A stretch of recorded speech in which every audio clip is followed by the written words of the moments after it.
दोस्तों, स्वागत है आपका मेरे YouTube चैनल इंग्लिश बाबू पर। और आज मैं फिर हाजिर हूँ आपके साथ एक नई स्टोरी लेकर। और दोस्तों, आज जो स्टोरी मैं आपके लिए लेकर आया हूँ ये एक शॉर्ट स्टोरी है। बहुत ही अच्छी मज़ेदार कहानी है। कहानी सुनने में आपको मज़ा आएगा। उसके अलावा दोस्तों, आज की इस कहानी में आपको कुछ नए इंग्लिश के वर्ड मीनिंग भी सीखने को मिलेंगे, उनकी करेक्ट प्रोनाउंसिएशन के बारे में पता चलेगा। और हमेशा की तरह जो इसका ग्रामर का पार्ट है उसे बिल्कुल डिटेल में कवर करेंगे, तो एक एक स्ट्रक्चर को आप बड़ी आसानी से सीख पाएंगे। तो चलिए दोस्तों, आज की इस कहानी को हम शुरू करते हैं। और सबसे पहले कहानी का टाइटल देखते हैं। कहानी का टाइटल है द बेल रिंगिंग मंकीज़। क्या अर्थ हुआ दोस्तों? बेल का मतलब होता है घंटी, रिंग मतलब बजाना, और ये फोर्थ फॉर्म है। द बेल रिंगिंग मंकीज़ का मतलब हुआ कि घंटी बजाने वाले बंदर। तो दोस्तों, ये आज की इस कहानी का टाइटल है, शीर्षक है। और अब मैं इसे पढ़ना शुरू करता हूँ। आप लोगों से रिक्वेस्ट है कि आप इस कहानी को बिल्कुल ध्यान से सुनें। यदि आज की कहानी में आपको कोई नया शब्द या फिर नया स्ट्रक्चर मिले तो आप उसे नोट करें, और यदि कहानी अच्छी लगे तो लाइक भी ज़रूर करें। तो चलिए इसको शुरू करते हैं।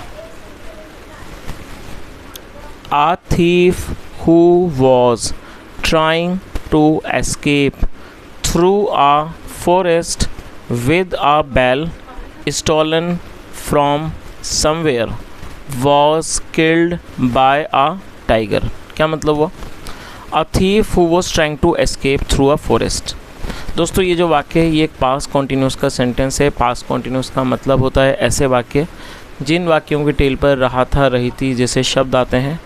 ऐसे वाक्यों में वॉज या फिर वर्ब का यूज़ किया जाता है हेल्पिंग वर्ब के रूप में। साथ में वर्ब की फोर्थ फॉर्म लगाई जाती है। वर्ब की फोर्थ फॉर्म का मतलब होता है वर्ब की आईएनजी फॉर्म। तो क्या अर्थ हुआ? आ थीफ, एक चोर। Who was trying. दोस्तों, हु एक रिलेटिव प्रोनाउन है। जब हम किसी का रेफरेंस देते हैं तो रेफरेंस देने के लिए हु का यूज़ किया जाता है, जो कि एक रिलेटिव प्रोनाउन है। हु वॉज ट्राइंग, जो कोशिश कर रहा था। To escape through a forest. दोस्तों, एस्केप मतलब होता है कहीं से भाग जाना, बचकर भाग जाना। जो कोशिश कर रहा था, टू एस्केप, बचकर भाग जाने की। थ्रू आ फॉरेस्ट, एक जंगल के माध्यम से। विद अ बेल, एक घंटी लेकर। स्टोलन फ्रॉम समवेयर, जो कहीं से चुराई हुई थी।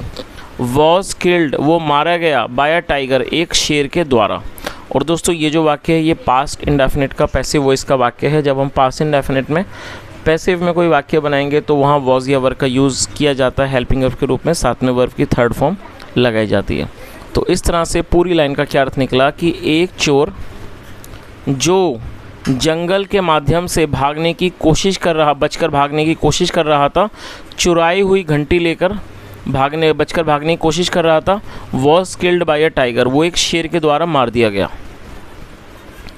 There were a few monkeys around. और दोस्तों, ये जो वाक्य है ये एक सिंपल पास्ट का सेंटेंस है।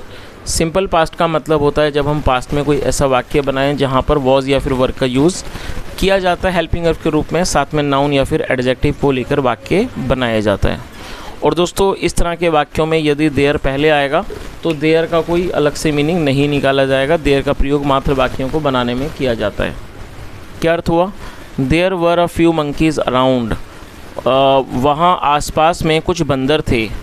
दे found the bell and began playing with it and ringing it. क्या अर्थ हुआ? They found the bell. दोस्तों, ये जो वाक्य है ये पास्ट इंडेफिनिट का अफर्मेटिव वाक्य है। और जब हम पास्ट इंडेफिनिट में कोई भी अफर्मेटिव का वाक्य बनाते हैं तो वहाँ वर्ब की सेकंड फॉर्म का यूज़ किया जाता है।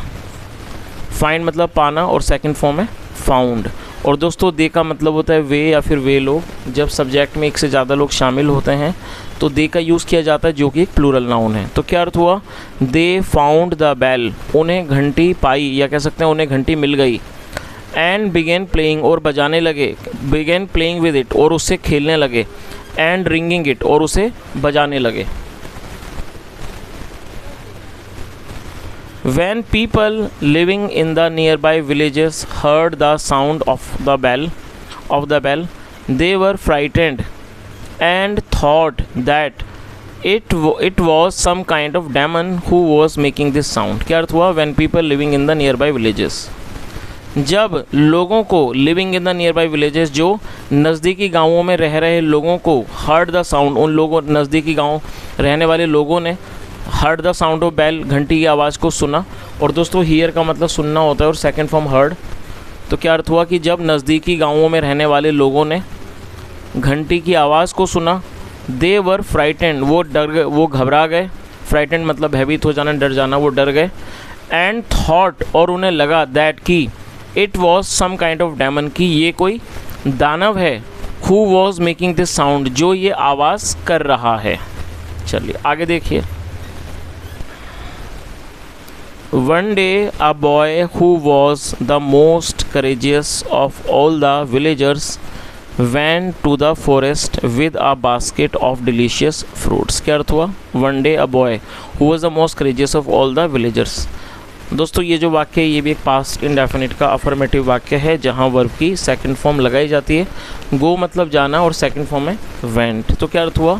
वन डे एक दिन, अ बॉय एक लड़का, who was the most courageous of all the villagers. और दोस्तों ये जो वाक्य है ये एक सिंपल पास्ट का वाक्य है, और जब हम सिंपल पास्ट में कोई वाक्य बनाएंगे वहाँ वॉज या वर्ब का यूज़ हेल्पिंग वर्ब के रूप में किया जाता है, साथ में नाउन या एडजेक्टिव को लेकर वाक्य बनाया जाता है। और दोस्तों करेजियस एडजेक्टिव है जिसका मतलब होता है बहादुर या फिर साहसी। और ये जो हु है ये एक रिलेटिव प्रोनाउन के तौर पर इसको यहाँ पर यूज़ किया गया है। तो इस तरह से पूरी लाइन का क्या अर्थ निकला? एक दिन एक लड़का, who was the most courageous of all the villagers, जो गांव वालों में सबसे ज़्यादा बहादुर था, वेंट टू द फॉरेस्ट, जंगल गया, विद अ बास्केट, एक टोकरी लेकर, ऑफ डिलीशियस फ्रूट्स, स्वादिष्ट फलों की एक टोकरी लेकर। तो इस तरह से पूरी लाइन का क्या अर्थ निकला? One day a boy who was the most courageous of all the villagers went to the forest with a basket of delicious fruits. एक दिन एक लड़का जो गांव वालों में सबसे बहादुर था, सबसे साहसी था, फलों की एक स्वादिष्ट फलों की एक टोकरी लेकर जंगल गया। आगे देखिए। He left the basket on the ground and hid himself behind a tree। क्या अर्थ हुआ? He left the basket on the ground। दोस्तों ये भी पास्ट इंडेफिनिट का ही अफर्मेटिव वाक्य है, जहाँ पर सेकंड फॉर्म लगाई जाती है। लीव का मतलब छोड़ना और सेकंड फॉर्म है लेफ्ट। तो क्या अर्थ हुआ? He left, उसने छोड़ दी, द बास्केट, उसने बास्केट को, टोकरी को छोड़ दिया, ऑन द ग्राउंड, ज़मीन पर, एंड हिड हिमसेल्फ। और दोस्तों हाइड मतलब छुपाना होता है, सेकंड फॉर्म में हिड, और अपने आप को छुपा लिया, बिहाइंड ए ट्री, एक पेड़ के पीछे। तो पूरी लाइन का क्या अर्थ निकला कि उसने टोकरी को ज़मीन पर छोड़ दिया और अपने आप को एक पेड़ के पीछे छुपा लिया। No sooner did the monkeys throw away the bell. और जैसे ही बंदरों ने घंटी को दूर फेंका, and started eating the fruits, और फल खाने लगे, then the boy picked up the bell. Pick मतलब उठाना और ये सेकंड फॉर्म है। Then the boy picked up the bell, लड़के ने घंटी को उठाया, and ran back to the village, और वापस गांव मतलब वापस गांव की तरफ दौड़ पड़ा। और ये रन की सेकंड फॉर्म है, और वापस गांव दौड़ पड़ा। चलिए आगे देखिए। In the village the boy showed the bell to his elders. और दोस्तों ये भी पास्ट इंडेफिनिट का वाक्य है, जहाँ पे सेकंड फॉर्म लगाई जाती है। SHOW, शो मतलब होता है दिखाना, और ये सेकंड फॉर्म है शोड, आप इसे नोट कर लीजिए। और दोस्तों एल्डर्स का मतलब होता है बड़े। तो क्या अर्थ हुआ? इन द विलेज, गाँव में, द बॉय, लड़के ने, showed the bell to his elders, अपने बड़ों को घंटी दिखाई। तो पूरी लाइन का क्या अर्थ निकला कि गाँव में लड़के ने अपने बड़ों को घंटी दिखाई। The whole village gathered round the boy. दोस्तों होल मतलब होता है पूरा, तमाम, और गैदर मतलब इकट्ठा होना, और ये सेकंड फॉर्म है। तो क्या अर्थ हुआ? The whole village gathered round the boy, पूरा गांव लड़के के आसपास इकट्ठा हो गया। एंड प्रेज्ड हिम, और उसकी प्रशंसा की। प्रेज का मतलब छीनना, और ये सेकंड फॉर्म है, और उसकी प्रशंसा की। फॉर स्नैचिंग द बेल, घंटी छीनने के लिए। From the hands of the demon, दानव के मतलब कि राक्षस के हाथों से घंटी छीनने के लिए उन्होंने लड़के की प्रशंसा की। चलिए, तो दोस्तों इस तरह से छोटी सी कहानी यहाँ ख़त्म होती है, और मैं उम्मीद करता हूँ कहानी आपको अच्छी लगी होगी। और यदि मैं कहानी के मॉरल के बारे में बात करूं तो मॉरल यही है कि जो बहादुरी है वो सबसे बड़ी चीज़ होती है।